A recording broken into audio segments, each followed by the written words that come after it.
Axios, a super popular JavaScript library for making HTTP request.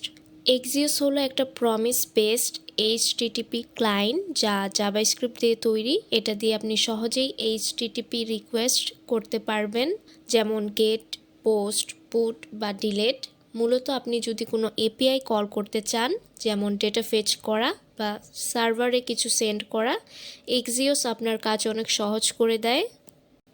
অনেকেই বলবে ব্রাউজারে তো অলরেডি ফেচ এপিআই আছে, তাহলে Axios ইউজ করব কেন? Good question. Here's why developers prefer Axios।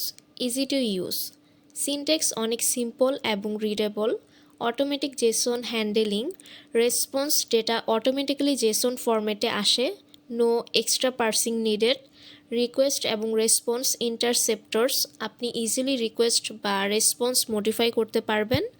Error handling, error messages বেশি ক্লিয়ার এবং manageable, wide browser support, even old ব্রাউজারেও Axios স্মুথলি কাজ করে। এক্সাম্পল হিসেবে বলি, ধরুন আপনার একটা রিয়েক্ট অ্যাপ আছে, আপনি ইউজার ডেটা ফেচ করতে চাইছেন, Axios দিয়ে এটা খুব সহজেই হ্যান্ডেল করা যায়। এবার দেখি Axios কিভাবে কাজ করে। এখানে গেট রিকোয়েস্ট এবং পোস্ট রিকোয়েস্ট দুইটার এক্সাম্পলই শো করা হয়েছে। এই অ্যাপ্রোচ ফেচ এপিআই থেকে অনেক ক্লিনার এবং ডেভেলপার ফ্রেন্ডলি। Axios-এর কিছু কুল ফিচার্স আছে যা ফেচ এপিআইতে নেই।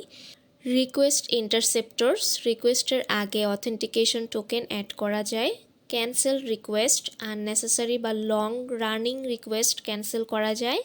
টাইম আউটস, রিকোয়েস্টে টাইম আউট সেট করা যায়। বেস ইউআরএলস, যদি এক এপিআইয়ের মাল্টিপল এন্ড পয়েন্টস থাকে, বেস ইউআরএল সেট করা যায়।